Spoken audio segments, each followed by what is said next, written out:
Today, this episode means a hell of a lot for me. We're going to be talking about ayahuasca. I've just recently embarked on a 2-day journey into ayahuasca. We've got Graydon on here on this, who he talks about his journey through ayahuasca for the first time. And we also have Tabitha, who is a qualified counsellor, and she deals with like the pre and post integration to plant-based medicine. So we talk about the diet, we talk about the ceremony, we talk about what it's made from, we talk about what ayahuasca is good for, and we also talk about our own personal journeys. If you're looking to do ayahuasca, this is the podcast for you. I suggest that you jump on, have a listen, and listen right to the end. Now, also on another note, this podcast doesn't come free, so your support towards fucking real would mean the world to me. So please like, subscribe, or even share or comment. It means a lot to me. I put a lot of energy into this, and so I hope you get a lot from this episode. It's really good. Watch it to the end. There's heaps of good take homes for you, and reach out if you want to know more.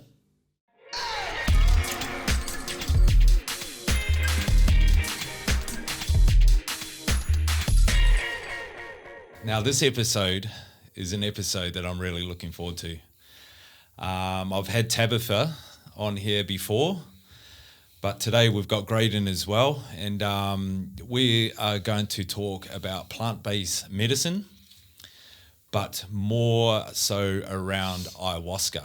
And we've had Graydon and I, and Tabitha, we finished a ceremony over the weekend, just gone, so it's nice and fresh. With the integration of side of things of it. And it's such a pleasure to have Tabitha here on board to sort of help us ask any questions that Graydon and I have got, and we'll talk about our experiences. And so welcome Tabitha, and welcome back again, to both of you and Grades. Thank you. Good to have you on, man. I'm excited. Thank you for having us. Maybe before we start this, we'll just get a little bit of insight of what you do. So people who are listening know a little bit more about you that haven't watched the first podcast we've done, but yeah. Definitely, yeah. So I kind of call myself a psychedelic integration counsellor or coach, just kind of helping people prepare for plant medicine journeys, working with setting an intention and maybe unpacking any emotionally charged material that might come up for you during your journey, and then, supporting afterwards, just kind of unpacking whatever it is that has kind of come through for you and helping support you along the way. Yeah. And everyone that is sort of, what's the word? So when someone wants to do ayahuasca, it's very important that you're meeting up with them first to have these discussions of their intentions and things before entering into it, yeah? Yeah, I think it's a good idea. I think, there's a lot of, information out there these days, and a lot of people are kind of being able to seek out that themselves. And, there's so much available documentaries and things that just keep coming out all the time. So people do have kind of a lot of awareness about these things when they kind of, come to see me, and they're just kind of wanting to maybe finesse a few bits and pieces. So, it's nice to speak to someone that does have that, experience and can really assist with, like that shaping of intention, or, I think it's a really great opportunity to ask questions about how, the ceremony kind of unfolds, and it helps to relieve a lot of that kind of nervous energy or anxiety that comes up for people. Yeah, for sure. Because, this was, I think, I don't know if it's been 5 or 6 ceremonies that I've done. And each time, even though you know what you're going into, but it's a big ordeal of what you're preparing yourself for. A lot of it's just nerves around about the unknown. But Grades, mate, this is your first turn, your first go at giving this sort of thing a go, mate. Yeah. Why don't, from a beginner's point of view, man, like what was the process, mate? What were some of the thoughts you went through? Give us a bit of a brief of your journey, mate.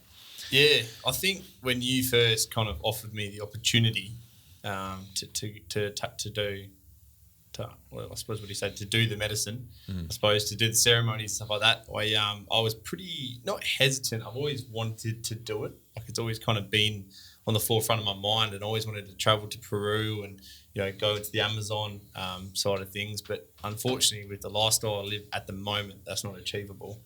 However, the lifestyle I live, obviously, hearing about the powers of ayahuasca and the healing powers, it's also something I need now. I can't wait till I have that financial kind of stability to shoot off to Peru and to do it.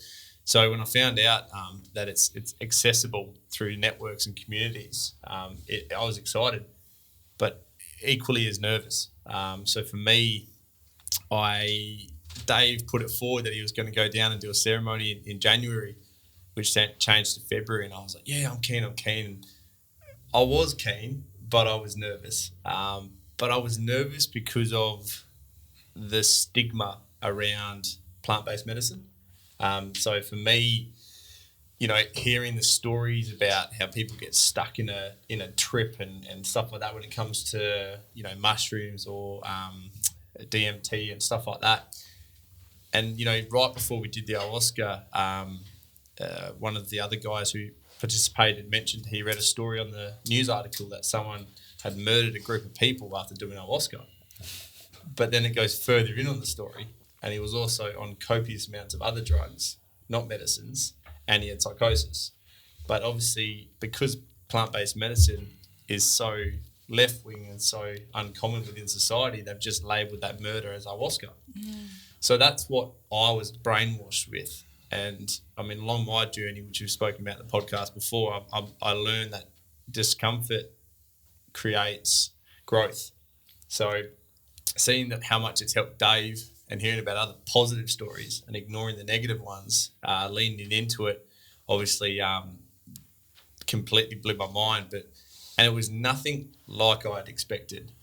In all honesty, I expected to go in like psychedelics, trip balls, freak out, and then be stuck in it. That was my literally perception of it. Well, because that is the perception of a lot of people. Like even people I speak to, they are thinking of. I mean, it can get quite wild. Yeah, but, like from what you've told me, but what I found was just a new respect. Like if you don't respect it, you don't receive it. And I think going into it with the incorrect. I wasn't going into it to abuse it, but I was going into it with a preconceived idea of what it was going to be like, and it wasn't that. And that made me, like we spoke about it, I just sit there and think about it like, well, I used to be able to handle a lot of other party drugs and drinking, so maybe it just doesn't work for me. But no, it didn't want to work with me because of my intentions.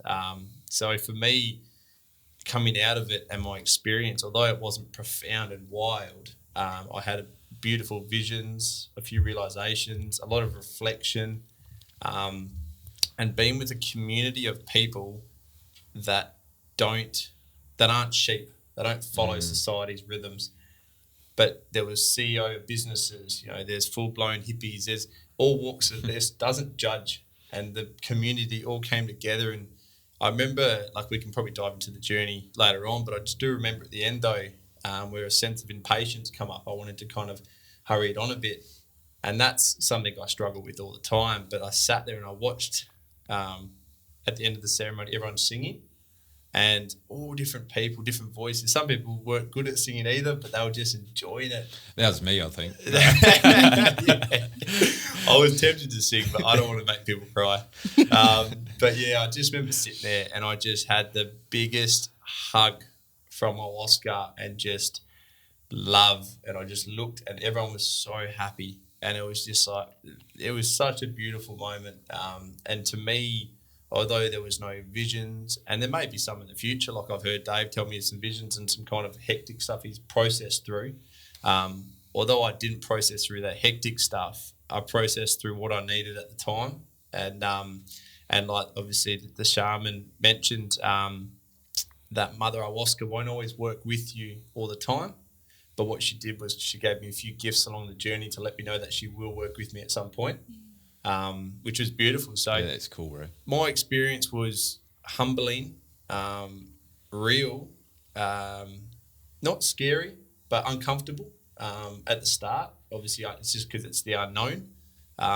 But all in all, coming out of it, I just felt happy, love, and empowered coming out of it. Yeah. Yeah, cool, bro.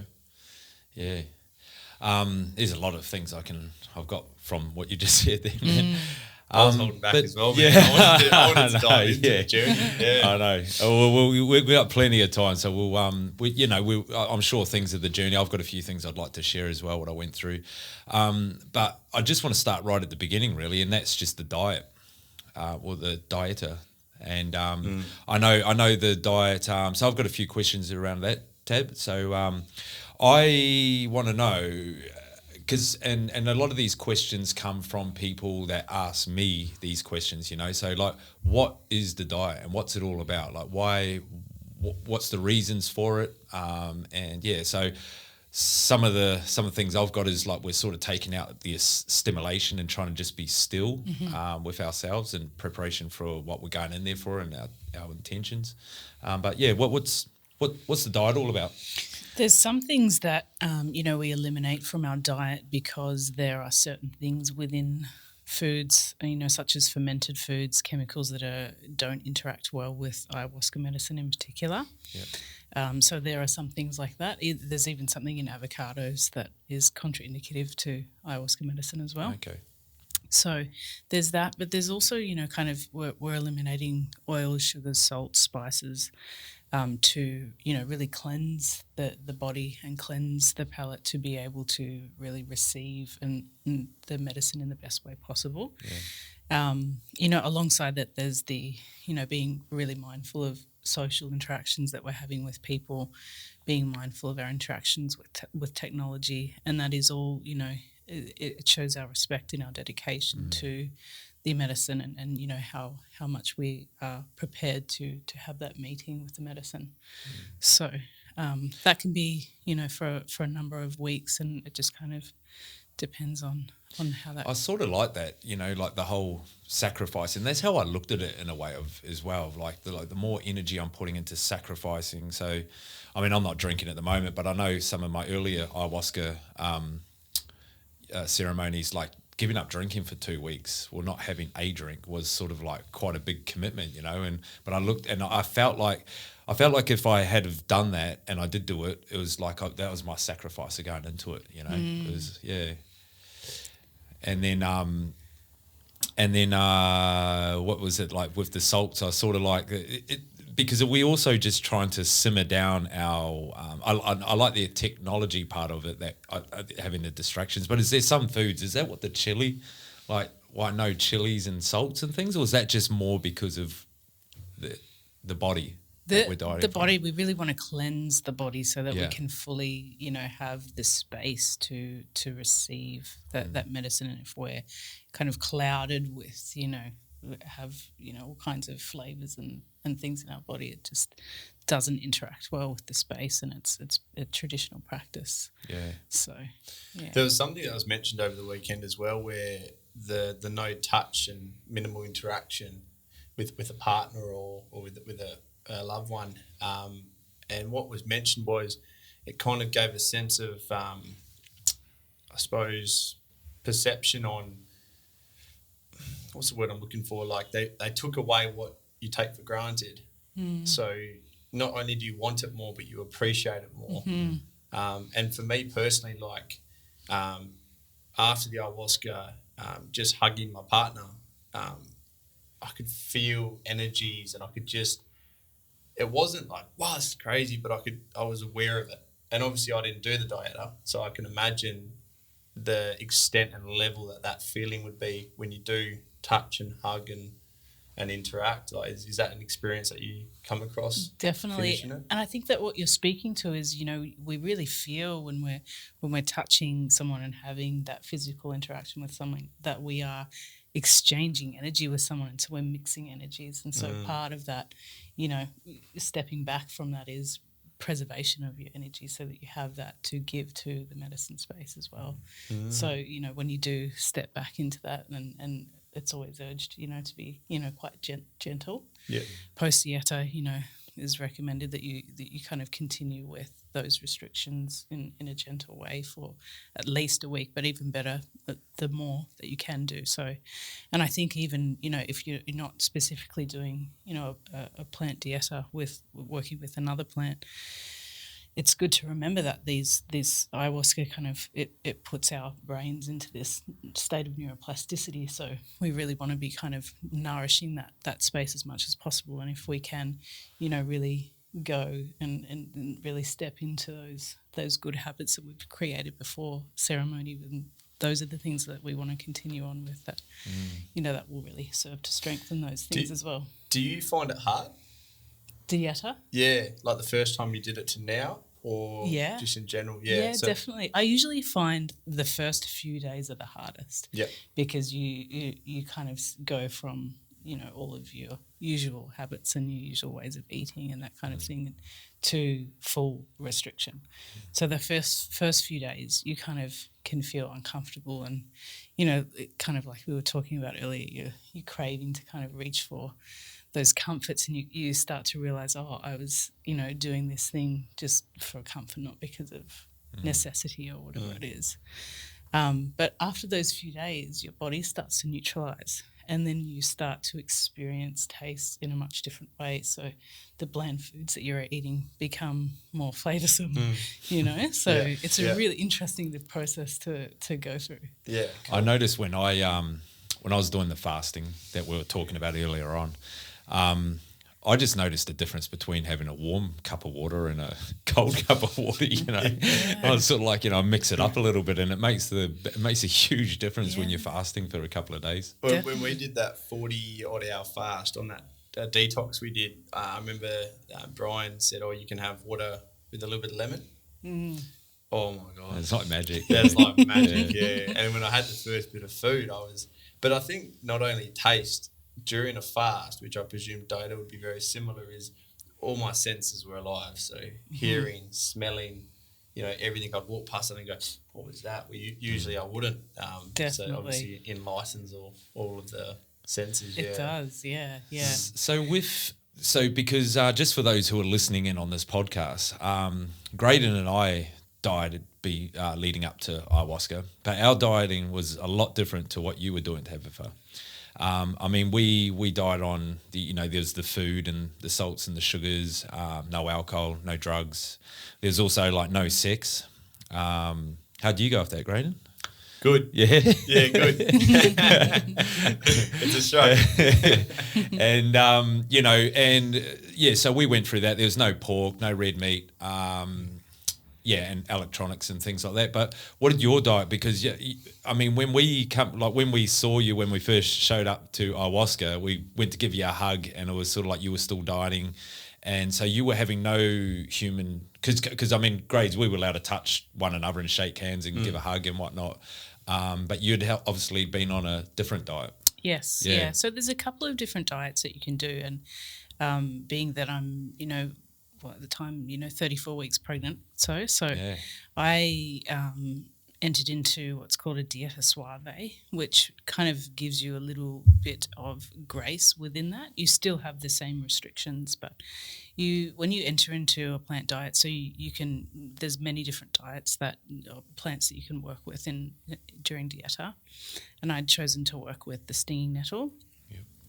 And so when you first open that diet, you usually open it with the ayahuasca medicine, and then you have the plant a little bit after you consume the ayahuasca, and you kind of open a contract, and you kind of can speak to the plant and say, these are the restrictions that I'm going to be taking with you, and some of that I brought in because of pregnancy was, I also have a 2-year-old at home, so it's very difficult obviously not to have interaction and touch with him, and so that was something that was spoken to the plan in opening that contract. It was more just with your partner and others, adults. Definitely. And so obviously there's differences between when we open a dieta and this kind of Western framework as well. compared to kind of doing a dieta in the jungle, where they'll basically kind of send you off into your little sleeping quarters and kind of leave you be for all day basically, and they just come and serve you the very little food, and you're just kind of left to really fully be with the plant. So yeah, there's differences, but it was interesting. I was talking to the facilitator of the dieta, and they were kind of speaking to that working with the dieta and that Western framework can be much more difficult, obviously, because you're constantly confronted with those temptations and those difficulties, which is obviously the way that we're living. So it can be kind of a great way to be able to bring that forth into our daily life. Whereas, when you're kind of in the jungle, you don't really have a choice, and you're kind of left there to just be with the plant. And there's not really much you can do about it. Does the dieta obviously have the dietary side, cleansing the body? Does it have any sort of other spiritual connection with the mother ayahuasca by doing that dieta? Like, is it a respect or a higher connection, or is there something linked? Is the journey different? Yeah. So the ayahuasca is kind of the conduit to connecting with the plant spirit that you are working with. So the spirit of the nettle plant. And so traditionally, when you're learning to facilitate space and serve medicine in the jungle, in the tribes, each facilitator or shaman or whatever they're called, go through and they'll work with many different plants, and sometimes it's kind of specific to maybe one thing. You'll know to go to an ayahuasquero to work with maybe a condition of the heart or a certain ailment, and they'll have a kind of a whole list of plant medicines or plants that will work with the heart. Or you might go and see a different ayahuasquero for medicine of the mind, or so traditionally they go through lots and lots of dietas throughout their lifetime. And is this something like, can I do it next time? Okay. Yeah, you can. Yeah. Cool. I'm definitely it's cool like to do a natural pharmacy. Yeah. You go in exactly. and you say, heart, stomach, whatever it is, and then you work with this plant.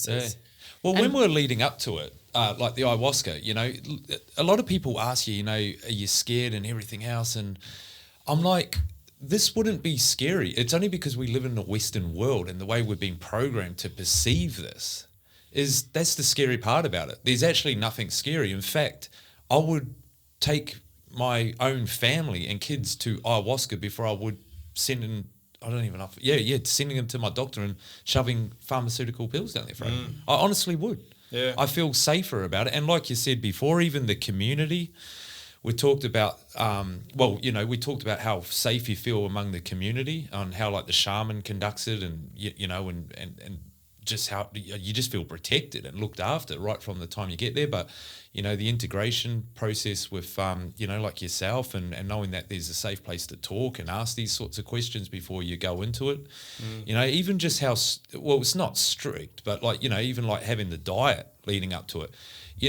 Is there any sort of I'm going to go heavy here, but is there any sort of preparation around that for, say, ADHD pills or fucking antidepressants, or is it just a jar and away you go, man? Well, that's the worst thing. Like, if you talk about integration coming out of ayahuasca and into it, a lot of people that I've worked with that are prescribed antidepressants are prescribed them initially, but then they're not prescribed after. So you can have it for this period of time, and then there's the stages to come off it, or this is the stages to go to a different down avenue. And I won't mention them, but one person specifically has no feelings for loved ones around him, and he wants to get off them. So he goes to the doctor, and the doctor keeps prescribing him different ones. There's no integration to come out of them. So that's a valid point you've mentioned. Like, and I don't mean any disrespect, those who are listening to it and are on whatever pharmaceutical, I know there's a time and place for it, I mean, and everyone's different and got their different points of views, but the way I look at it is that there should be options, not just one. You go and see a doctor and here's a container full of pills to take. Plant-based medicine, and not just ayahuasca. I mean, there's breath work. I mean, there's even like cacao. Like, I done a sound healing cacao on Sunday coming back, and that was just fucking beautiful, you know. And that's a great integration into plant-based medicines and healing and things. But I just feel, you know, these options should be part, you know, when you're going to go and see a GP, these options should all be on the table. If you choose to take the pharmaceutical drugs, that's fine, you know, but I just feel there should be a... You can overdose on Panadol and you can buy that off the shelf at a service station. Yeah. You know, it's ridiculous how acceptable, and like I said, there's a time and place for pharmaceuticals, but there's a time and place for plant-based medicine. But why are pharmaceuticals never really shunned where plant-based medicine is? And it's important to remember that, you know, I feel like it wasn't that long ago where we didn't have any pharmaceutical medication. It was all plants. And most of them, or all of them, are derived from plants. Yeah, true. Yeah. And so, because I'm always thinking of what if someone's listening to this podcast, where we're going. So, I mean, the next step here is to probably talk about what plant-based medicine, what ayahuasca is good for. So, for me, when I first took it, I was in a very, very, very dark place. And I knew about ayahuasca, and they say ayahuasca finds you. So I knew about ayahuasca, didn't really know where to go with it, but it come through someone I knew that put me in touch with somebody else, and there I was. And I can remember being really scared, you know, but I was always I was already petrified of where I was at in my own life, you know. I was sort of like fucking scared of, you know, where am I going?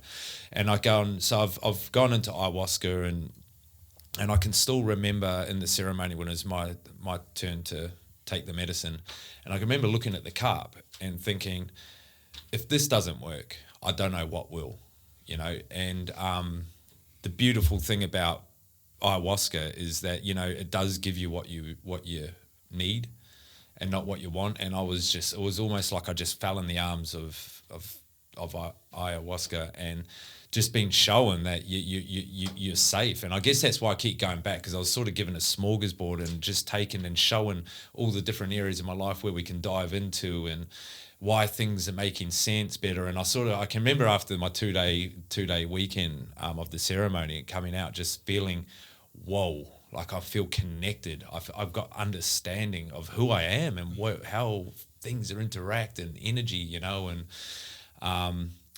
and I was also just left with like, fuck, there's heaps to go through. I only just opened it up, you know.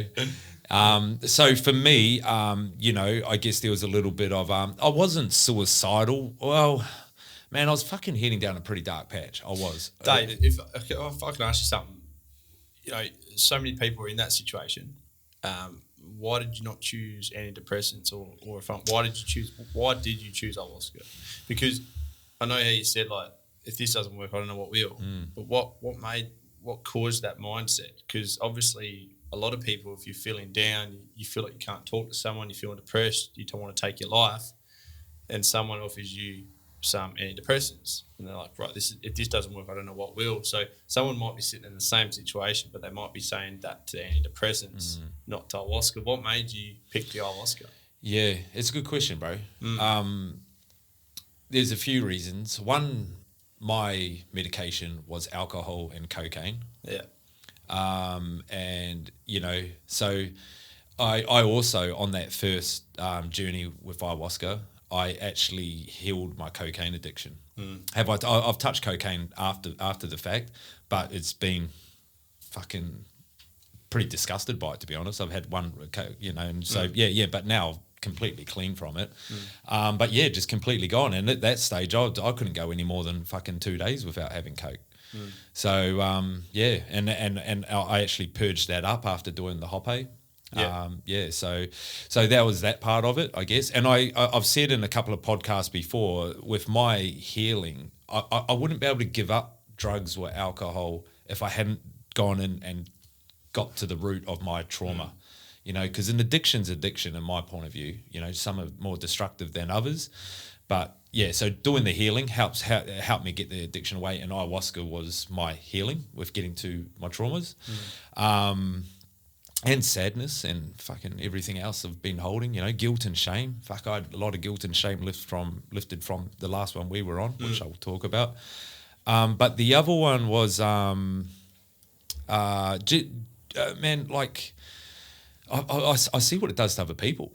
I've got close people. I won't name them, but I've got very, very close people around me that I have them, and it's like I literally see them. It's like someone just chucks a blanket on them and they're numb, and you even have conversations with them, and they're there talking to you, but there's no fucking emotion. There's no. It's like the energy's just drawn out of them. So I didn't want that for myself, because I've always been. I've never been scared to give shit a go. You know, so like if I'm feeling rat shit, I like that I'm raw with it. Like that is just where I'm at. You know, I don't need something to just. Normal. Yeah, I don't want to sweep it under the carpet, so to speak. You know, it's the same with when I'm. You know, I haven't been vaccinated. You know, I just knew I wanted to trust in my own immune system. I knew I had a strong immune system. I know I'm healthy. I know I eat well. I know I'm trained, you know, and I do know my own immune system when it comes to flus and viruses and things like that, and I generally fucking fight them off pretty good. And but again, I didn't, you know, the vaccine was there, but I still chose not to get it, you know. So I guess it's just having that sort of mentality. But like I say, mate, like I do understand in those dark moments of life, man, and I fucking still have them. Hence why I'm so passionate about this mental health, man, you know, but I still have them. I guess, so I do see why people will just fucking take them, because you just want to feel good. And I think that the purpose of this podcast would be good to sort of really open up on how plant-based medicine is good, but in a more natural and fucking better way. I mean, yeah. And how accessible it is. Yeah. When you have the right intentions. Yeah. Yeah. It was interesting to hear you say that, you know, you weren't aware that it was even kind of accessible here in WA. So, and I think a lot of people aren't aware that it's accessible in WA. So I think once you're connected in the right community, then yeah, it can seem that it's accessible. But other than that, you know, that there are some, you know, accessibility. I know that with psilocybin and those kinds of things, but I know that they can be extremely difficult to get into. We're talking kind of that medical route.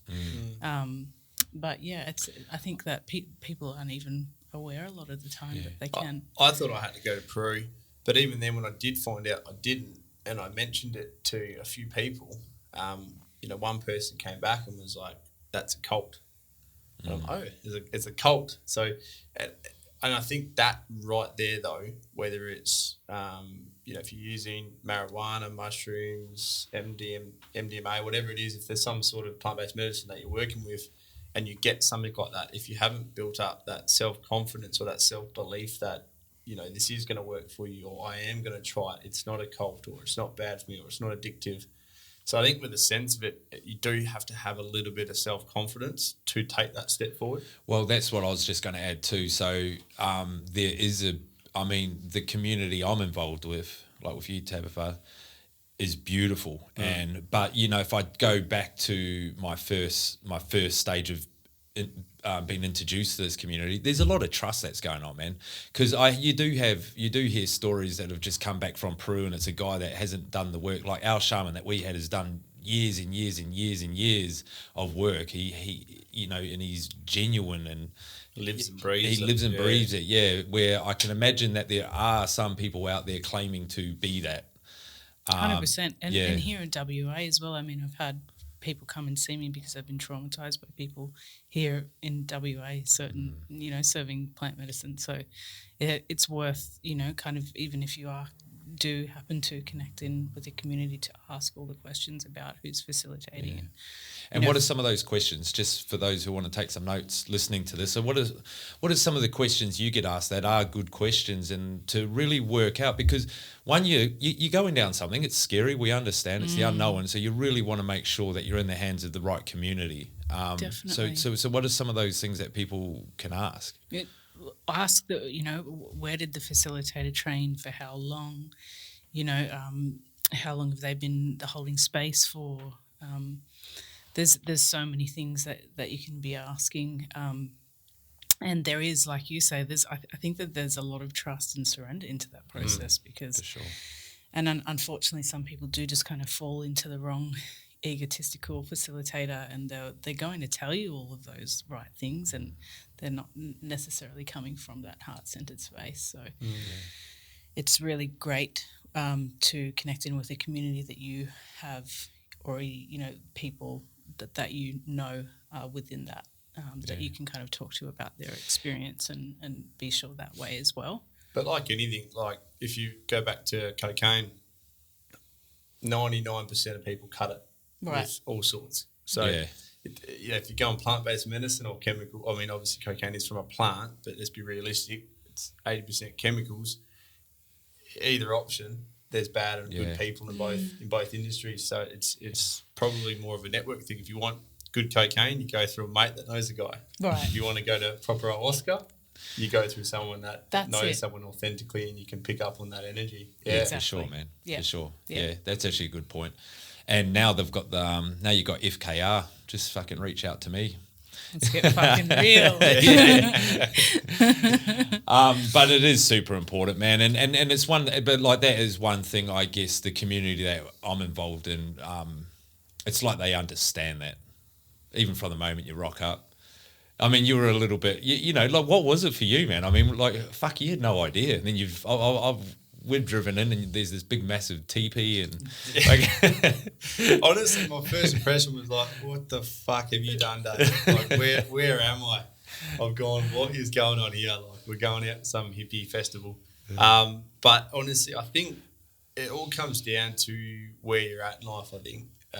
Whether if there's a sense of desperation because you want to either better yourself, get out of that black hole, or you're trying to overcome something, and you have that desperation, but also that drive and ambition to want it. Where for me, I've navigated out of dark patches other ways. Breathwork was one. But for me, I know what leaning into discomfort can do in the way of a positive influence. So it was all uncomfortable. But for me, I just knew I had trust in you.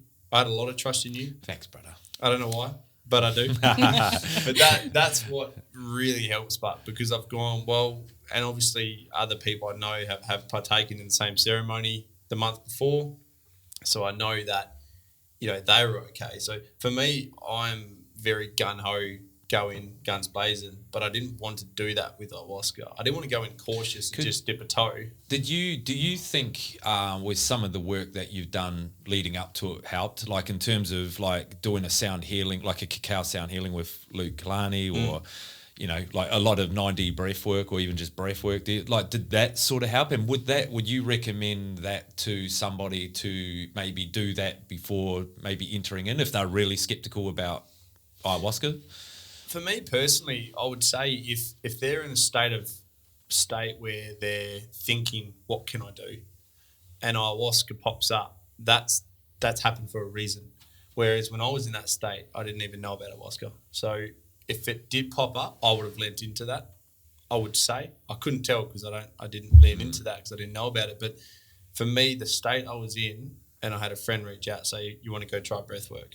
I said, all right, done. So I don't necessarily think that it probably does kind of ease the experience of vulnerability if you've kind of dabbled a little bit in breath work and you've gone to a few kind of community events and you've got out of your comfort zone. It probably does help, definitely. For me, obviously, I was uncomfortable leading into it, but it only took a matter of hours and I could pick up on everyone's energy, what was going on. I kind of got my head around the ceremony side, and then I was comfortable. Then I could relax, surrender, and become vulnerable to the ayahuasca. So I think if you're listening to this and you are thinking, well, what the fuck's next? Like, what can I do? I need to do something. And ayahuasca's just it sparks something. But then you're sitting here, your heart's racing, you're sweating, you're thinking, fuck, I'm going to have to message Dave. I don't know about this. But you're already thinking about it. And that's like the prime time to just take action. Yeah, because at that stage, there is no right time to do it. No. You just got to go and do it. There's never a right time to do anything. Yeah. Like if we talk about personal life before the ayahuasca, for myself, like I've got a son on the way, business challenges, there's so much going on. Dave's got a hell of a lot going on as well. So if you want to be logical and kind of by the book, well, no, it's not the correct time to do it. The correct time to do it is when you're in a great financial position, their family's healthy, happy and everything's, but that it's never going to be the right time. Yeah. Never. You just have to take that step forward and trust that the universe, and we talk about this often, like, you know, why is the universe doing this to me? But it's doing it to you because that's what you need, not what you want. And for me, that's what I felt with the ayahuasca was it'd been on the forefront of my mind for a bit. I saw an opportunity to do it in Perth, which is obviously cost effective from Peru. So I just took it because I still have that vision to do it in Peru, and I will do that 100%. But to have the opportunity as well, to be able to do it at a minimal cost as well was profound. Like, who wouldn't do that in my eyes? Yeah, and just on that note, man, like how it gives you what you need, not what you want, and the safety side of it. Like we done Friday and Saturday night medicine ceremonies.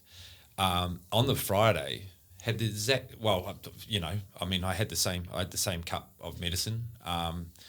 And on the Friday, I went deep, like really deep. And even to the point, so the biggest thing I went through, and actually after the circle had closed, I went deep when I was back in the swag. Wow. Yeah, and I find that a lot. Like mine sort of just creeps in a little bit later than what I'm sort of picking up from within the circle, and but as we were coming into ayahuasca, and we're having good chats on the way down, Graydon and I in the car. And we were talking about like me missing the birth of my son, and I've always looked at it as a bit of a joke. We were at the casino. Cut a long story short, we're having a big party. It was up there, Australia Day, and my partner ended up going to a hospital and having my son. And I woke up in the morning to being a phone call of congratulations, Jodie's had your boy. And at first it was something I've always sort of joked around in a way and never really knew, you know, yeah, it was a bit of a story to tell, you know, people even tell my son. But anyway, of the very first start of my journey of ayahuasca on the Friday night, ayahuasca got me to sit up properly. And she was just like, sit up, and you're addressing me like this now, like your head's up and we're like this. And she showed me all through it. She even sort of like just showed me my face structure and everything. I was like, righto, if you're wanting anything, Dave, you sit up like this. This is how you present yourself, and the journey that you're about to go on with your charity and your podcast and people, investors and that into you. This is how you address yourself. You've worked and you earned this spot now to be holding yourself pretty high. And that's cool. And all these things are going on through the ceremony, and I keep coming up and, you know, and presenting myself that way. So anyway, when we close the circle, I've gone back to the swag and I've gone to sleep, and I'm over, and I just sort of, it was almost like I felt a knock. No, Dave, I haven't finished with you. Sit up like this. And I'm almost like going like, go away. Like, you know, I just want to sleep. And it's like, nah, it ain't happening. So here I am sitting up in my swag, and I'm looking down like the barrel of the swag. And ayahuasca's just like, sit up, look straight with your head. And I'm looking down, and the other end of the swag, like the ayahuasca, like a grandmother face come up, and then she just showed me, and she just showed me from me walking back into that room at the casino with Jodie, you know, my ex-partner, holding her stomach, and me sort of swaggering around and just being fucking, you know, yeah. So there's a lot of guilt and shame that was coming up, but I just had to relive it all. And then getting the phone call in the morning, and I just started crying. I'm just like, oh my fucking God. I'm just like, fuck, I missed the birth of my son. I was like, this magical moment of my son, who I hold dearly in my life.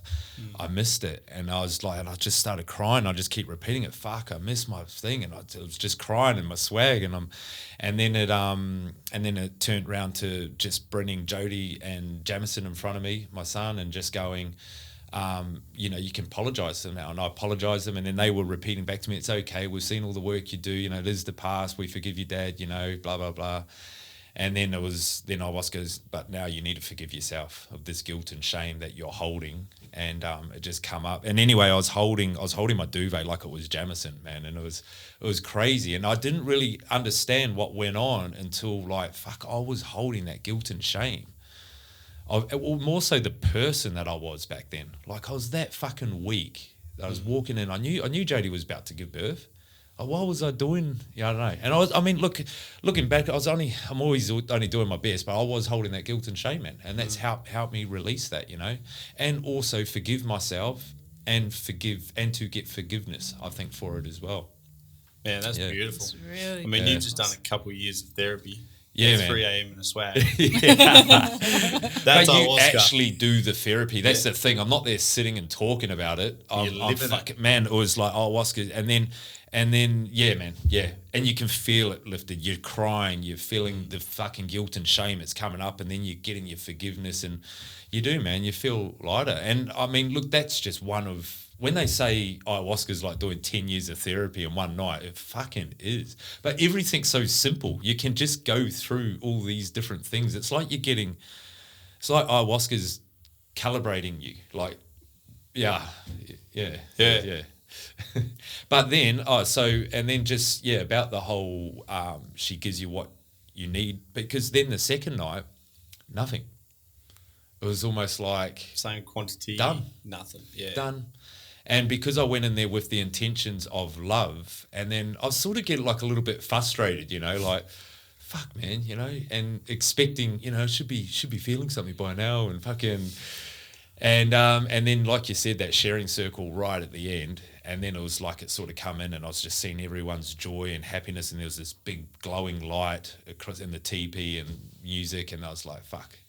That's love. And it was sort of like just saying that's the finish to your journey. And that's what it was. And even for me, I don't normally sing or anything. And here I am just humming and singing along and feeling like you're part of the community. And ayahuasca said, part of showing love is singing with your community, man. If you sound bad or not, I guess. Yeah. There's no judgment. That's the one place where there is just zero judgment. Yeah. Zero judgment. I think it's beautiful. Yeah.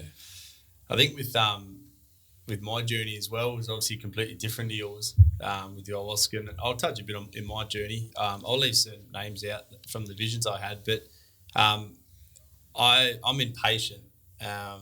So I went into there and I spent a couple of days before making sure I was bringing myself back down, relaxing, just letting everything flow and enjoying the whole process. And the first night, having the first cup of medicine, and I was sitting there and doing breath work, but I was so run down from just weeks and weeks of just hustle bustle, going hard, and which I love. But what the night also showed me is it's so important to just have that reset, more consistently than what I was doing. But for me, having the medicine, sitting down, and same thing, I'm sitting there doing breath work. It's been a while. Has this kicked in yet? Then your mind starts going, maybe it has kicked in. Oh no, it hasn't kicked in. And then I'm going, shut up, and get out of my mind. And I'm doing this roller coaster because my mind doesn't switch off on a good day. And I'm like, more breath work. So I'm doing more breath work, and I switched off a bit. And then the hoppe was offered, and I went in with the intentions that I'm going to do everything, and I'm going to do as much as I can. I'm going to try everything. Whether or not the first kind of left nostril hoppe was too much, or I would have said no. And sure enough, the hoppe was actually, as much as it was very full on, not painful, not scary or anything, but not something you would expect. I come back out of it and just sat with the breath work, and I just felt just peace, like just so much peace. And obviously the initial hoppe was like, oh wow, it's not peaceful at all. But straight after, it was just so much peace. And I had a vision of someone in my life that's dear to me at a younger age, crawled up in a ball crying. And I kind of sat with the vision, and it was a quick vision, but it was very clear of what it was. What, of who the person was? Person was. There was just a completely black area, and they were just sitting in a corner with their head in between their knees crying. And it just showed me that sometimes to go easy on that person, and that person just needs a hug. Sometimes they just need a hug I made sense of it over the past couple of days as well. But then coming out of that, it kind of stopped, and then I was back to, I suppose, dead sober, or back to like kind of reality. And I thought, oh, that's weird. And a bit more breath work, and then had the second cup of medicine later on, and I fell straight asleep. And I remember the shaman woke me up. I could hear I you. was snoring. And I think I had a good sleep. I actually had a bull ant bite my neck as well while I was there. Oh. So it was a hell of a first night, and it was nothing. None of that is what I'd expected at all. Jumped back in the swag, and then I didn't have an experience like you did, but obviously the wind picked up like crazy, and I kind of remember waking up to it thinking like ayahuasca's woken me up, like shit's getting real. Like, you know, I remember that old fairy tale was where the house gets caught up in a storm, and I'm thinking Mother Ayahuasca's about to send the swag up to the sky. Wizard of Oz. Wizard of Oz, that's it. But yeah, obviously the next morning I woke up and I had a beautiful sleep and reflected a lot. But the second night was what was really beautiful, because the ayahuasca again put me in a state of relaxation, a state of reflection with clarity. So I like to reflect a lot because that gives me a lot of perspective of where I am, who I have in my life, where I've come from. And it's hard sometimes to do that when you've got so much shit going on, blurry vision. That was just all gone. It was the same reflection, but deeper, clearer, my understanding, which is beautiful. So that's what I got from the ayahuasca, and the hoppe and the ayahuasca together on the second night. I did the same thing, had both doses of medicine and the hoppe. And when the hoppe come in, I'm a father to be, and that in itself, I've had overwhelming battles just comprehending that, you know, will I be a good father? And I'm sure a lot of fathers listening, and Dave's reflected to me as well, like every father goes through those emotions. Can I provide, you know, can I do this, can I do that? And the ayahuasca brought up this vision. It was so beautiful. It was just, everything went black. So I did the hoppe and I sat down and everything just went black. And obviously we're doing it at night. There's no lights, but you can still see people and the teepee. But I opened my eyes and it was all still dead black, like pitch black. And then I thought, oh, fuck, here we go. We're into it now. And instantly I'm like, oh, relax. But then I just started breathing and I just completely relaxed and just fell into my chair. And my son's face popped up in my vision, clear as day. And then my daughter's face popped up. And I haven't got a daughter, and we haven't got a daughter on the way. However, my partner's convinced we are, and I'm convinced as well, because I saw these two beautiful faces and I just had so much happiness and love hit me, and I just started crying. And it wasn't heavy tears. It's tears I've never done before. It was weird tears, but so much happiness and just beautiful. And then they disappeared and I went away. Fuck, it's worn off again. And then, for the rest of the night, I didn't have anything profound, but I just meditated and breathed. But so, you know, my experience is completely different to yours. And I guarantee I will go again. And the next time will be completely different. I was just going to ask, so you're going to do it again?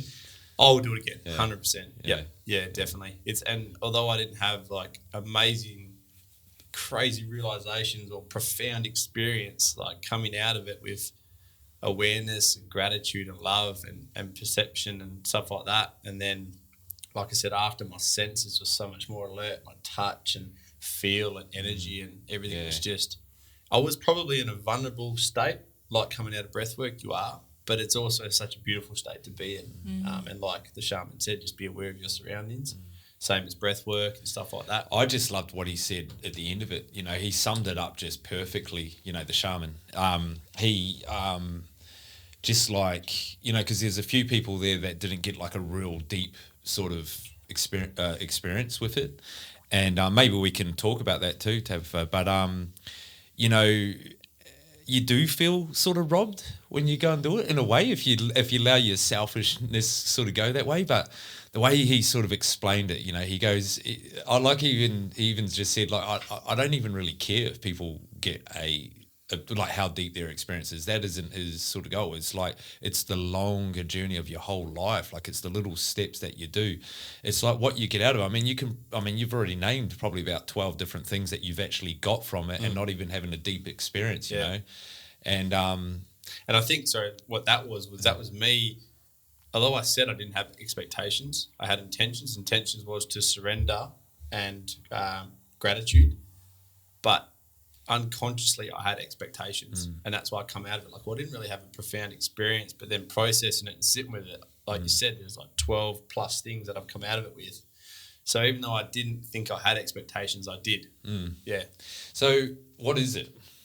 Like, is there any reason? Like, so how does that work? Like, Oh, it's interesting how you say I actually got a lot from the talk that the facilitator shared afterwards as well, because I too was noticing that a lot of the people who were coming to experience for the first time were kind of expressing that they didn't feel like they went too deeply, and even just listening to you share about your journey and I think that, to me, that sounds quite profound, the things that you got to experience that first time. But the facilitator was kind of mentioning that a lot of the time, especially the first journey, is a lot of cleansing and clearing. And so a lot of people, kind of like you were experiencing, have this kind of mind chatter, and they go into these kind of little things that, maybe they've been not eating well, or they've been kind of, getting onto the social media far too much, and all those little things that aren't serving them, that's the thing that's going through the head. And they're going, I shouldn't be doing this, and I shouldn't be doing this. And this is this cleansing of this surface area that she's just kind of pulling out. And I like to describe it as like layers of an onion. Sometimes it takes, the peeling back of those first layers before we can get to that core.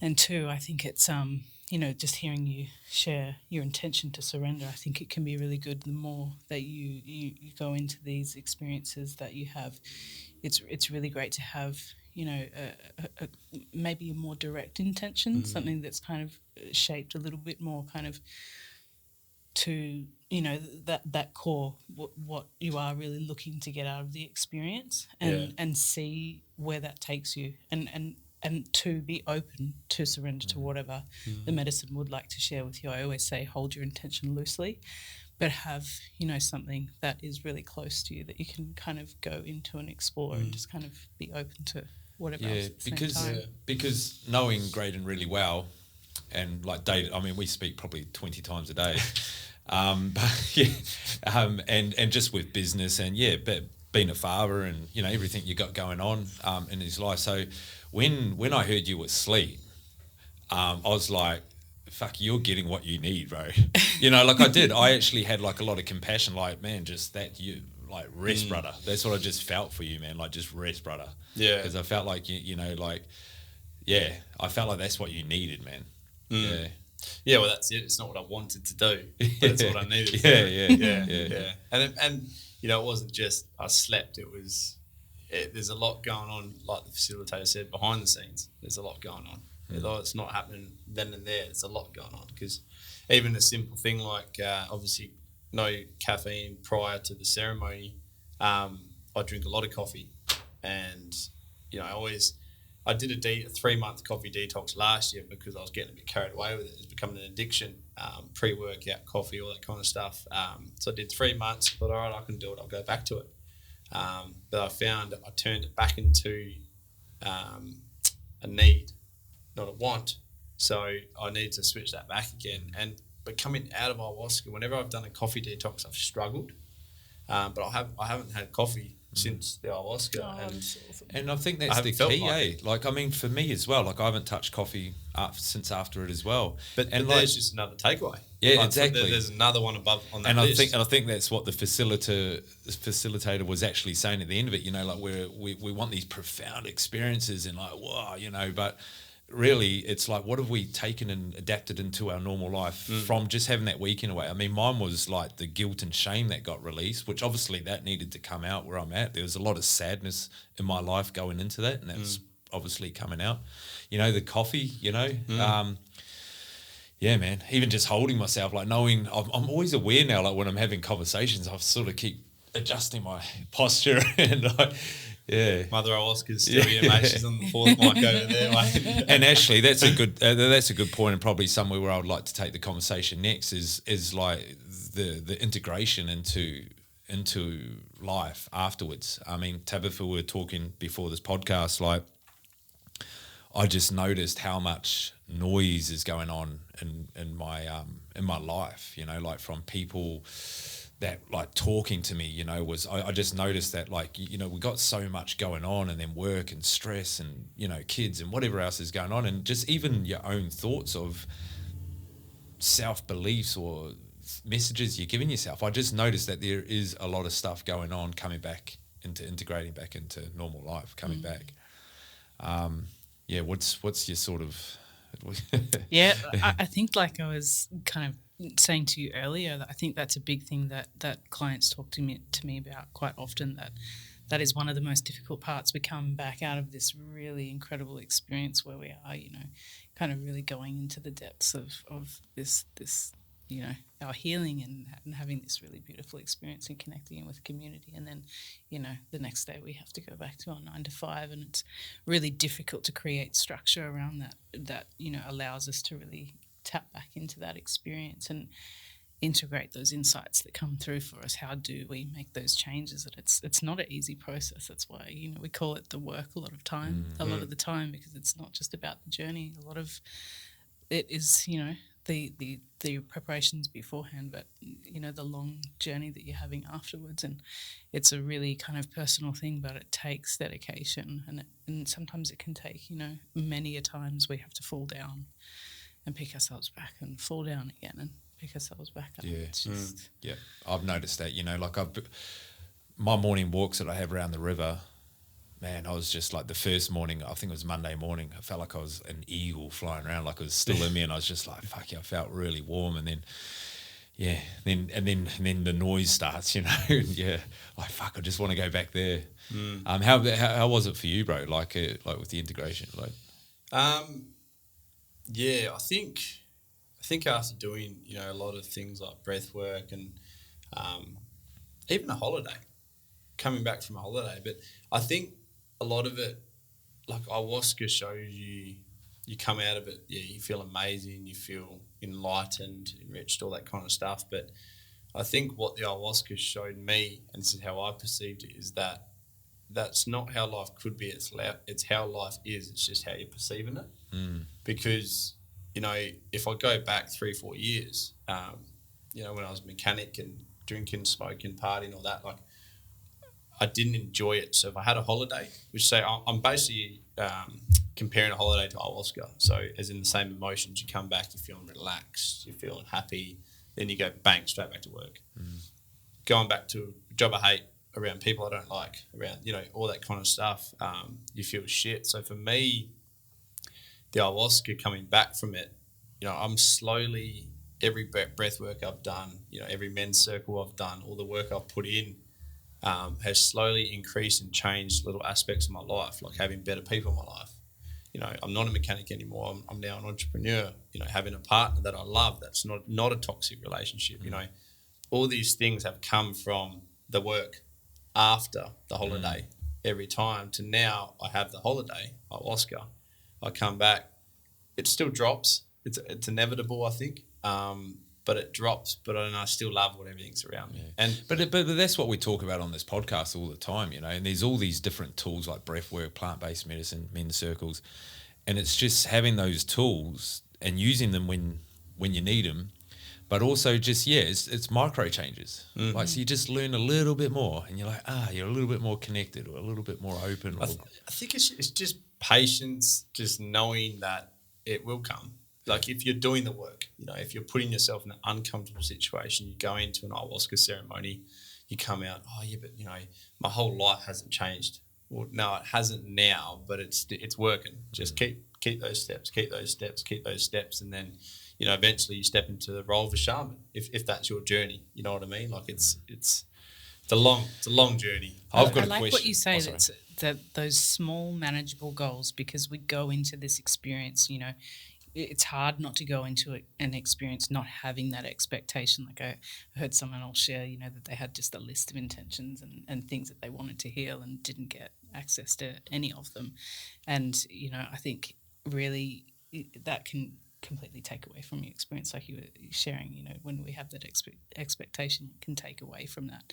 But, being able to kind of stay on that path and have those small goals and not expecting to go, I'm going to be healed after this one weekend is, let's, be realistic about the process as well. I think there's such thing as breakthroughs where you can take a big jump. Like, wow, that was a really good weekend. Yeah. But I don't think there's such thing as like, right, here's a big box of my problems. I'm going to do a beautiful ayahuasca journey, and the box is going to go. Yeah. Oh, mate, I get full life-changing things every time I do ayahuasca.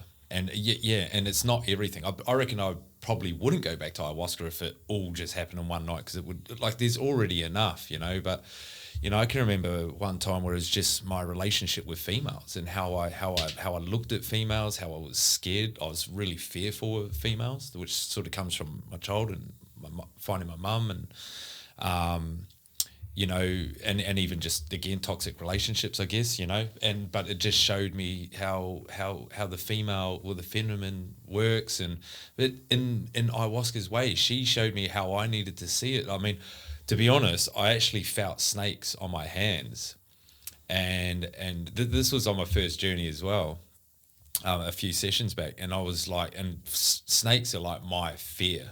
I fucking petrified of them. Yeah, but like one of the musicians, she sung, like, I was feeling like these snakes, was the female voice.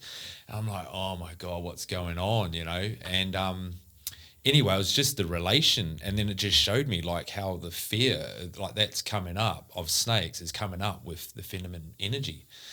And then anyway, I just went on this whole journey of different places, and like with my sisters and my aunties and my nan, and just how we're all connected. And yeah, it was crazy. But my relationship with women my perspective, like my outlook on women, completely changed from one ayahuasca session. Just had a different outlook on it, and just understood. Oh yeah, that makes sense. You walk out like, oh yeah, I'm good now. I know all about women. Yeah, I'm gonna write a book. Yeah. And I will say that is a really incredible connection to have for the first time. It's and what we just experienced in the circle that we just sat. You heard how many people just felt like they weren't having that connection, and maybe it is because of what the facilitator was saying, this cleansing and clearing that needs to happen first. So yes, whilst we can have these really incredible experiences for the first time, it's just so different for everybody. Yeah. So There's something I'm super interested in, if you don't mind sharing,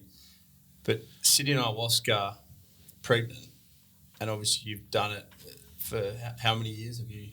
about 10 years. About 10 years, so you've obviously done a lot of ceremonies.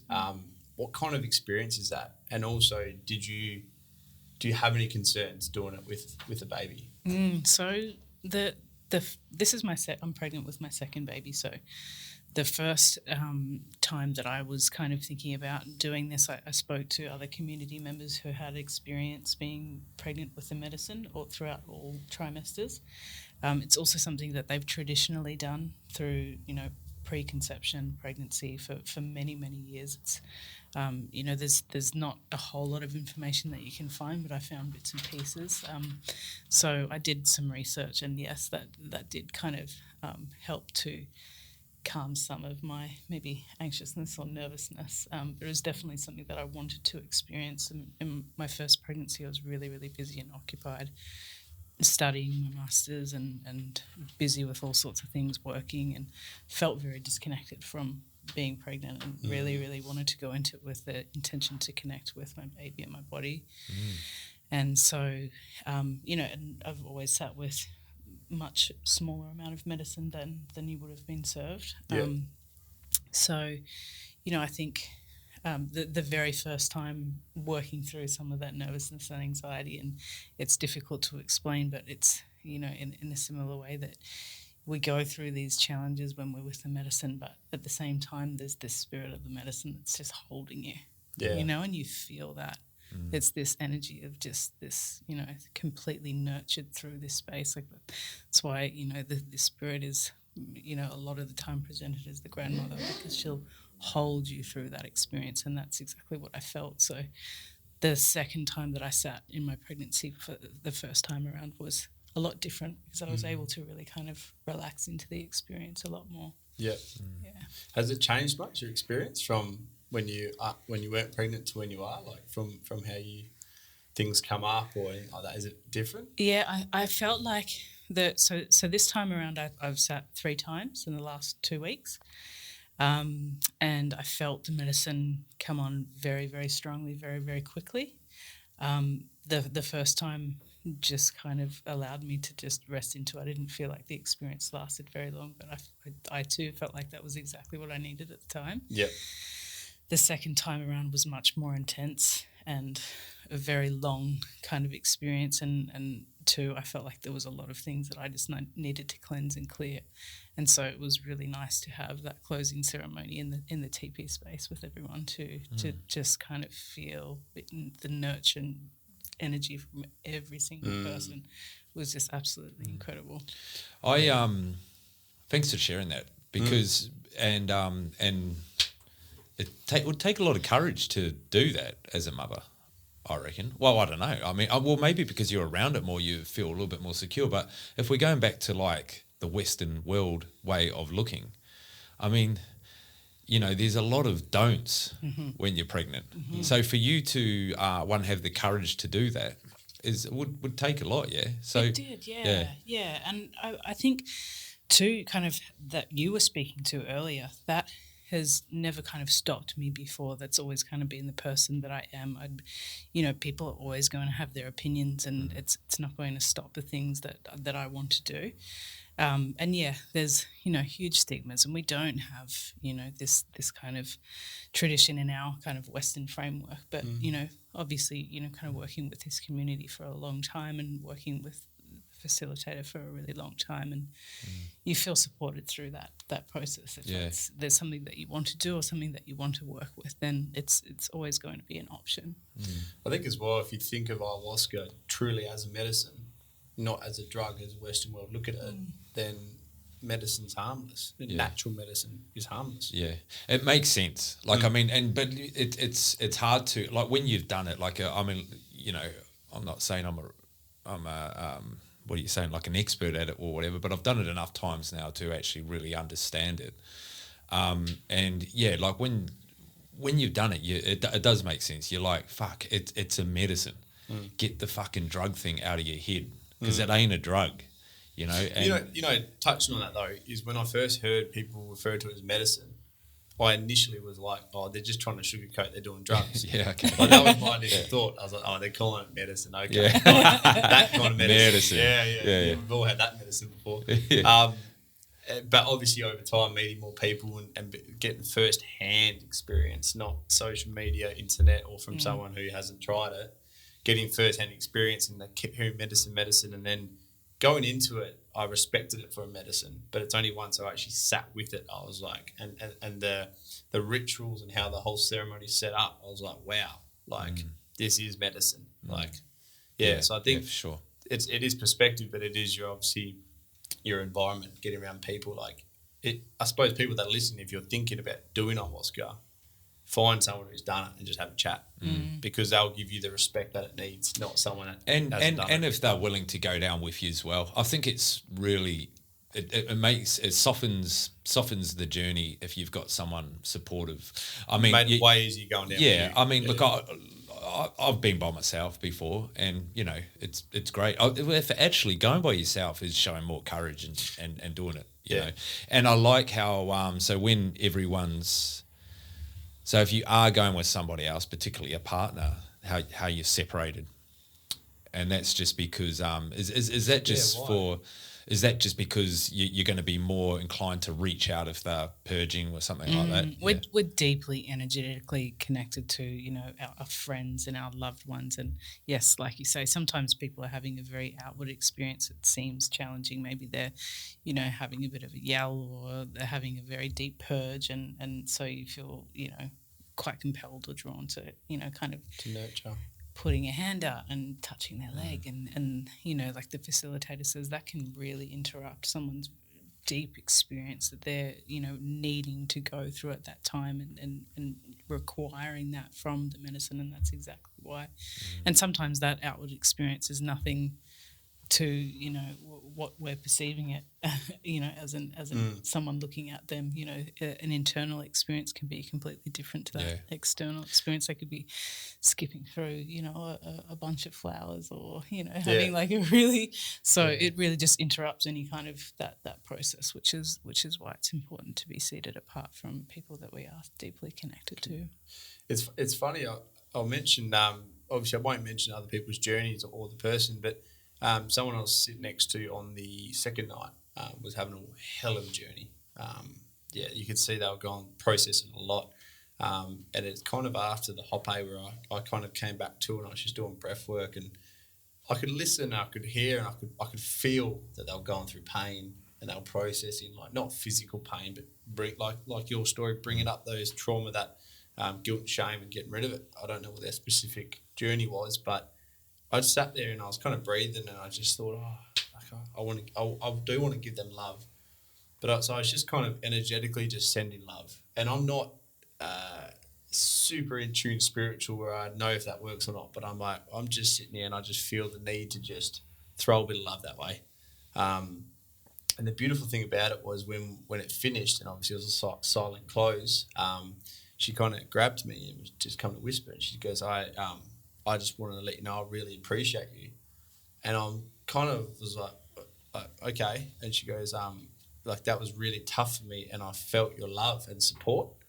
And I was so not put back by that. I was like, whoa, like I intentionally put it out there just because it made me feel good to be able to just push the energy that way. But it was received. And obviously I've never met her, opposite sex, different age. But I think that's the power of that ceremony in a community that she received it. That sounds so profound to me. Yeah. You know, how beautiful is that? Yeah.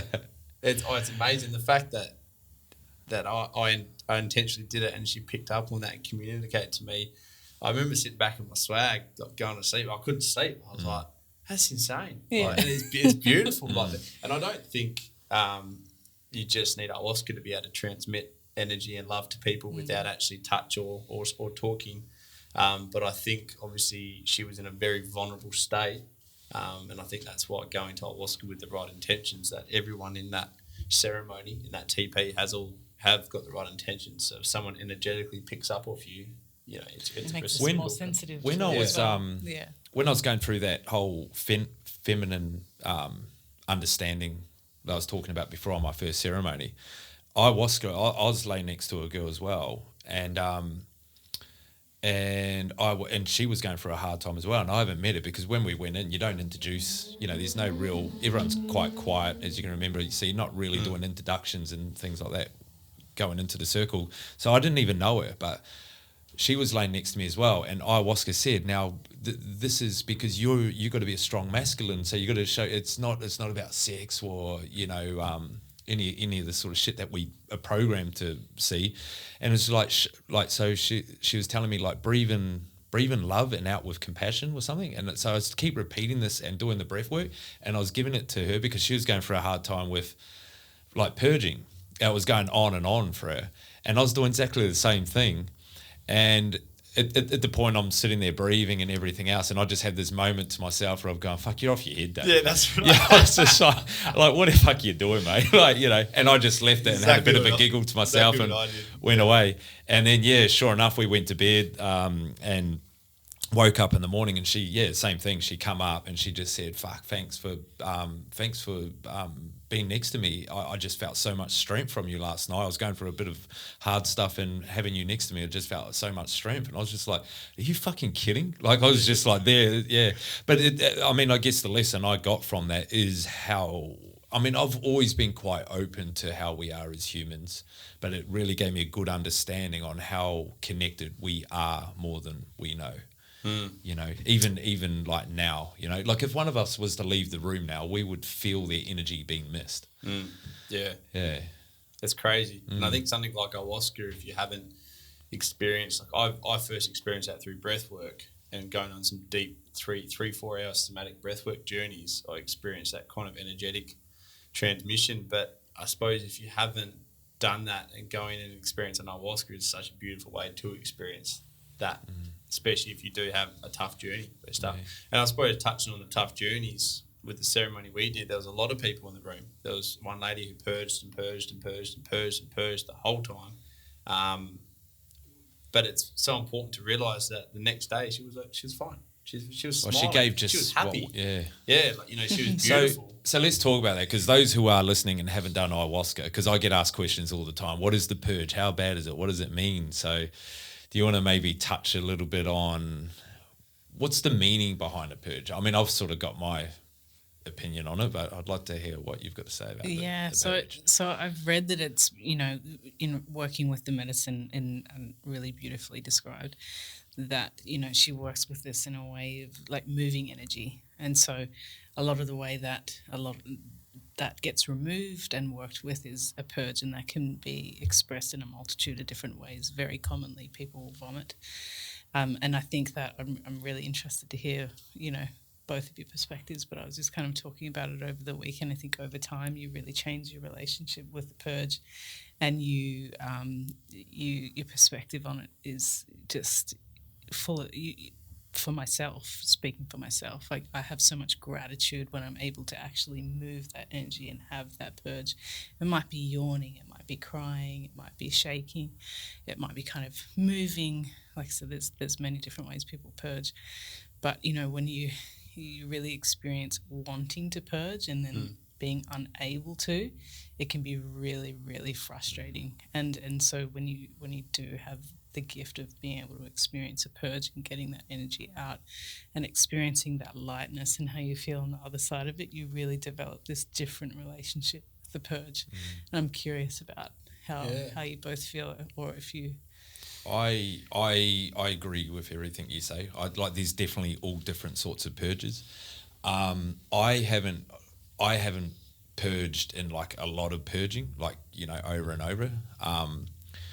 But I have purges like, with the cocaine addiction, for instance, I took Hoppe. So I get my real big experiences, like my take homes from after doing Hoppe.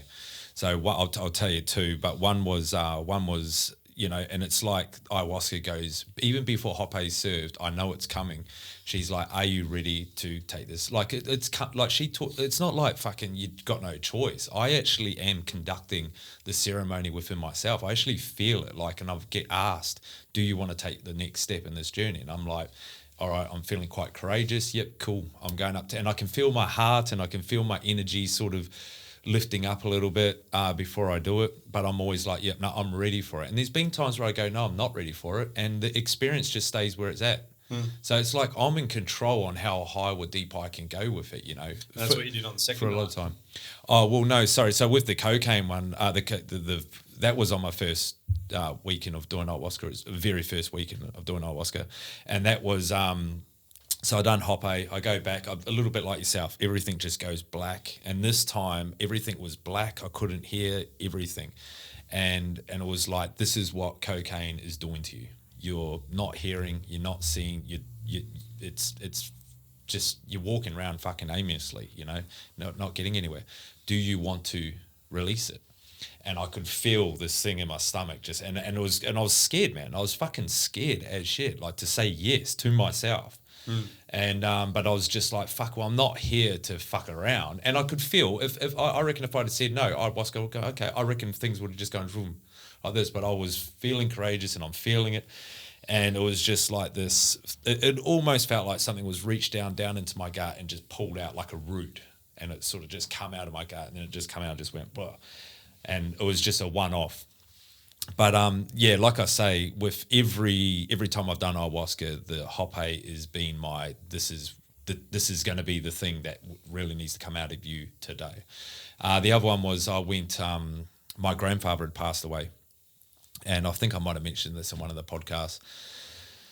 And I spoke to the facilitator leading up to the ceremony that I was booked in for, and he sort of explained, look, it's up to you and how you feel, but sometimes it can be a good thing if the closer you can do it to someone close passing away and doing ayahuasca, it can be a good thing for healing because the energy's still alive. So I felt good in myself to go and do it, and I went and done it. But then one of the facilitators, Hoppe had come up, and again I was just feeling like, fuck, this is going to be huge. And I went in there with surrender because I felt like I wasn't surrendering in life at the time. But I went up and I kneeled down, and then the facilitators just grabbed my head and just said, look up at me. I'm going to give you a big dose of Hoppe. I'd done it a few times. We knew each other, so they knew where the journey was. And I was like, yeah, I'm ready for it. I already spoke about like losing my grandfather and everything else. So I was mentally prepared even before taking the medicine. But anyway, she's going like, look up, and I sort of looked up, and then I sort of looked down again. And she's like, look at me, like this whole time. And next minute, like the grandma again, like in the swag I was talking about before, like the grandmother, like face come to me, and I'm just like, whoa. And then my grandfather has come up behind her. It's like they are just, we're here, and I'm just like, holy fuck. And I was just staying strong and just trying to hold. And then I done the hoppe, and as I'm going back, I started doing that blackout again. And then my mum's voice is going, Dave, relax. David, relax. And so that's my mum who's passed away. And she's screaming at me, just relax, surrender. You've come here to surrender. So I felt like I've got them all there just telling me, Dave, this is your time to surrender. And I could just feel it. And I could feel myself not fucking wanting to let go. And then I just let go, man. It was just like this roller coaster was like, woof, and I was just, everything's just flying past me, and I'm just surrendering, sort of like in a bit of a panic, but sort of surrendering. And then they're like, surrender. My mum's screaming at me, like, surrender. And then I've just surrendered. And then I just felt it, man. Oh, and sorry, that was the purge. A purge come up, and then I was still going just as fast through this sort of roller coaster thing is the best way to explain it. But because I'd surrendered, I'm now seeing things different. It's like they're slower. And then this is where ayahuasca said, now you can receive. Now that you've surrendered, yeah, you can go fast paced like life is going, but now that you've surrendered, you can now receive. And then in come my grandfather's spirit, just come down, and with my energy, and I just saw it all intertwine like this, and then just went up, and it just said, now all your things that you're scared of, now that your grandfather's left, all his strengths and the things he was there for, it just went up, and then it just come, and he goes, now he's living in you for this journey. And fuck, man, I was just like blown away, wild. Like tears. Yeah, yeah, man. And then to the point, and again, like afterwards, I thought it was sweet. I mean, my grandfather's funeral hadn't even gone yet. And I was telling my aunties and everyone, no, I don't really need to say a speech. I'm pretty good with his passing away. After ayahuasca, I actually thought like I grieved with it. I felt that good and understood that he was there. And I still do now. There's parts of my journey, like in life, I just feel him there because I've been shown that he's living in me and understood it. But yeah, no, there was a little bit more grieving once I come back to Perth with the integration side of it. But yeah. That's beautiful. Wow. Yeah. But these are just some of the experiences you have, man, you know? And my experience of purging is it's not as beautiful as that. I didn't purge on my first ceremony, but when I heard about purging, and like you've explained and the facilitator explained, it can be yawning, crying, shouting, vomiting. I just, when I first heard about I'm going down to ayahuasca and I might purge, I just reflected to that American movie where murder's legal for that period of time. Do you know the movie Purge? Nah. It's Nate does. And I just thought, like, and then instantly I kind of had a little moment of freaking out. I was like, we're just going to go out and have ayahuasca and murder everyone. And I just snapped out of it and I just started laughing. But that was my first experience when someone said, you might purge. Right, because you didn't know what it meant. Legally murdering people. Oh, I was like, holy shit, yeah. And then obviously my childish side just popped out and went back in. And I thought, but I do. But I'm going to ask what purge is first. Yeah. Before I go. Thanks for summing that up. Now, for those who are at home, it's not murdering. I do like the yawning one too, though, because I do get that, and I get that more like looking after yourself, like self-love, and I get this yawn of like, yeah. So I purge when I am sort of focusing on myself through the journey. So yeah, nice, beautiful. What else have we left out here? Where are we? I think actually what a good point was that I remember before was, and maybe you could explain it, Tabitha, is what is actually ayahuasca and what is hoppe? Because obviously we've spoken about it. Like I know what it is, but could you explain what it is? Because we've spoken so much about the hoppe and the ayahuasca, but someone might be going, well, what the fuck is it? Sure, man. Yeah, definitely. So there are different brews and different ways to make ayahuasca, but traditionally it's the combination of a vine and a leaf that is brewed over many hours, and it creates this the meeting of the two creating this ayahuasca, and different tribes sometimes add different ingredients to the brew as well, which adds different energy, those kinds of things. Is there a ceremony that goes into the brewing? I'd imagine like it's quite a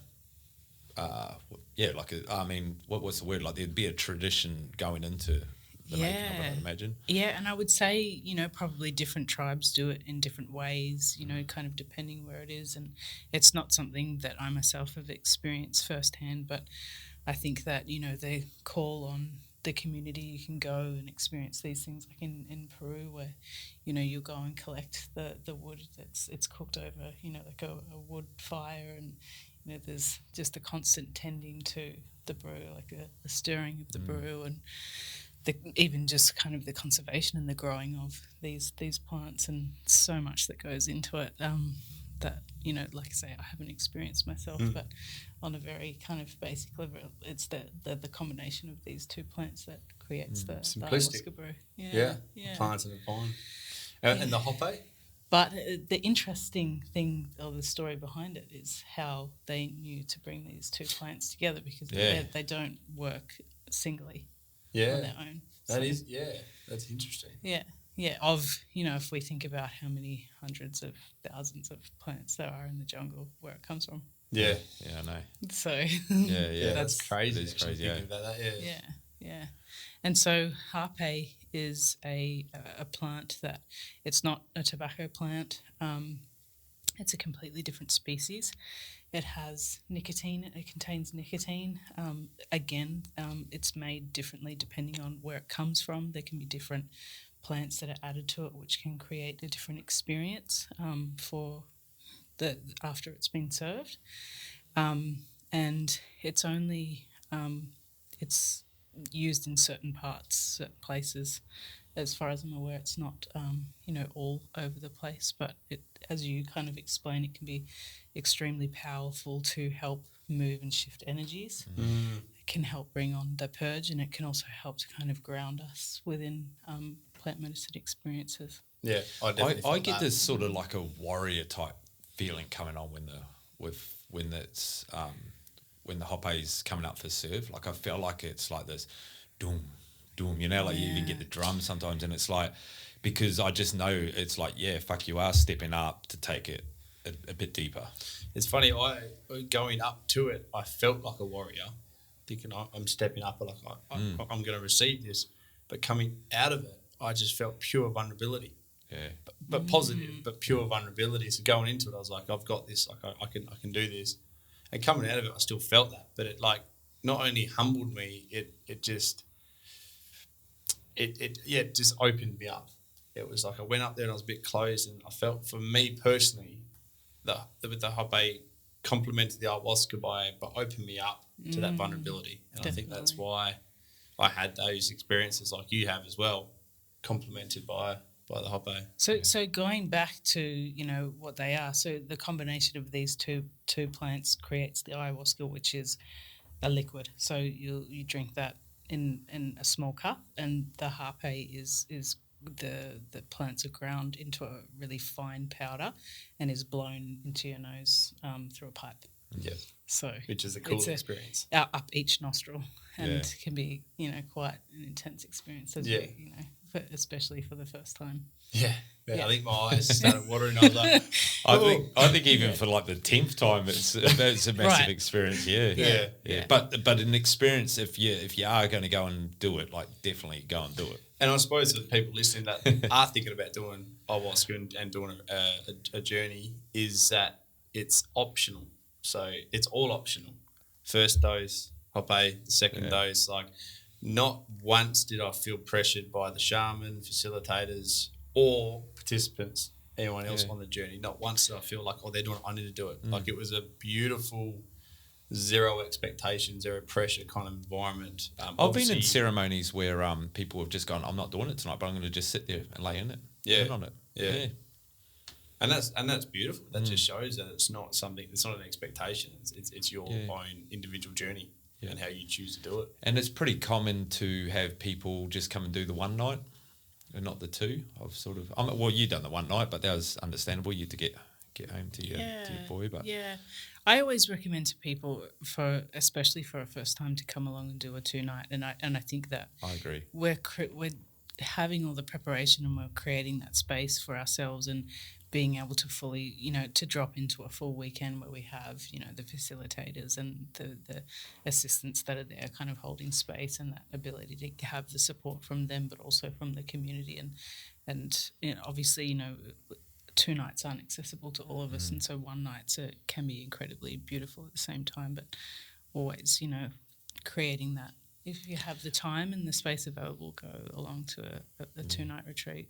I agree with you massively on that. I think the 2-night ones are a little bit more, like they're harder in terms of, because after your first experience, the second day you can be a little bit like, whoa, man, that was crazy. Fuck, am I going to go and do that again?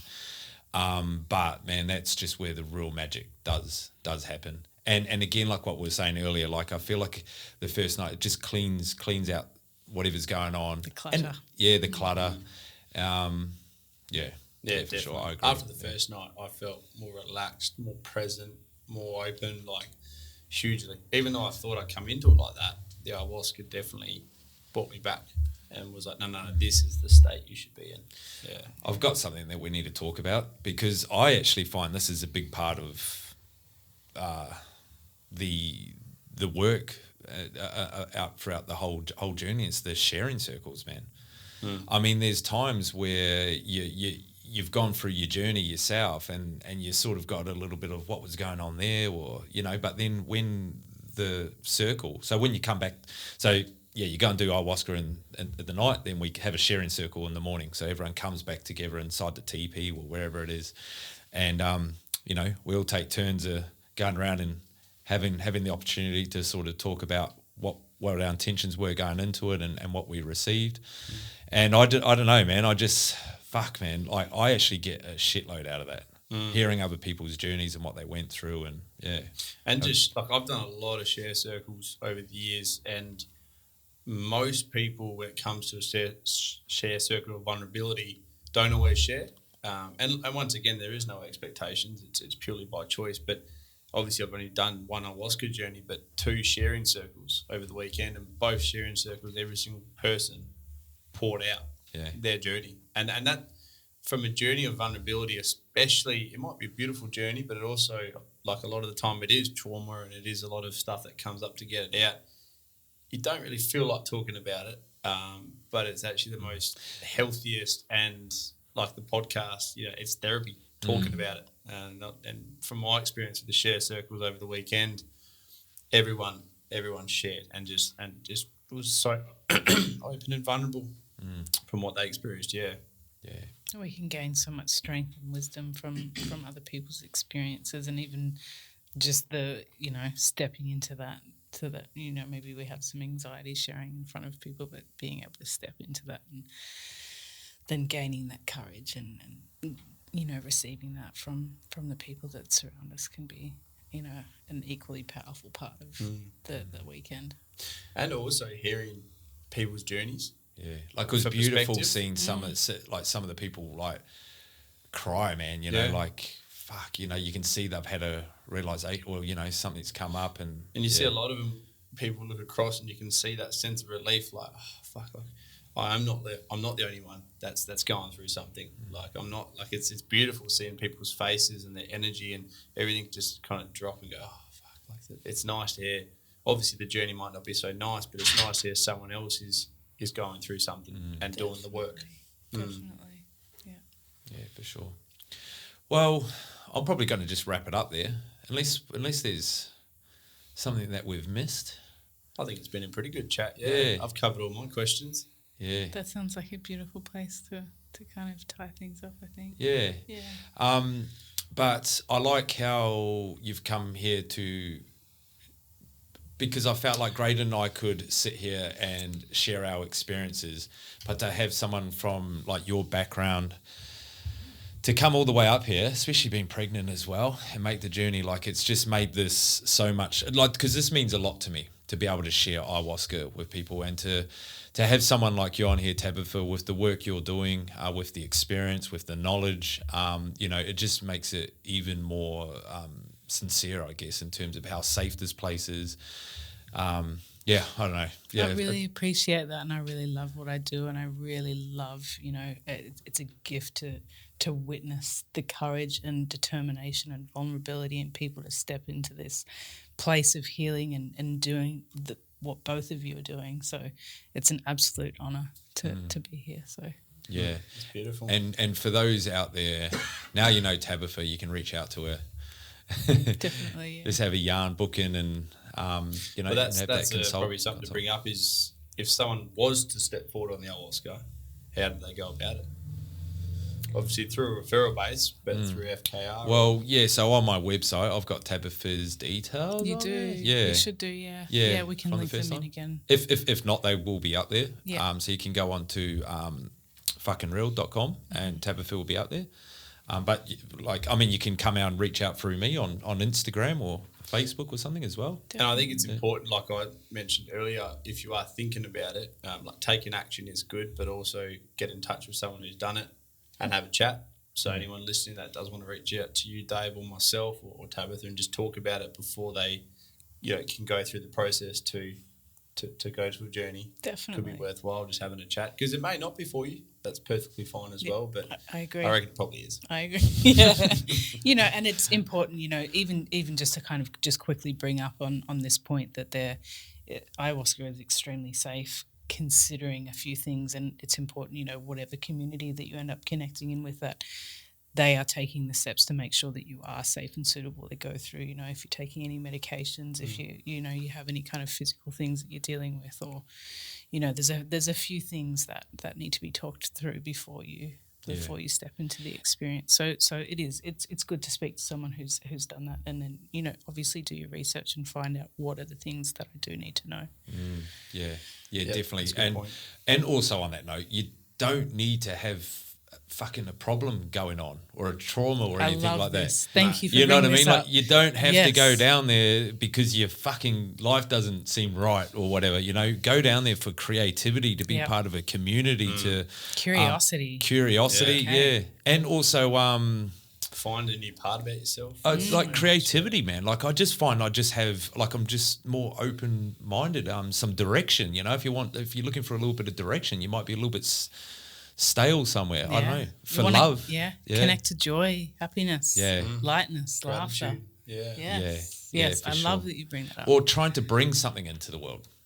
I don't know, man. If you're trying to bring something in for yourself in terms of like a new Sun. career or Sun. That's it. That's a beautiful one to be working with.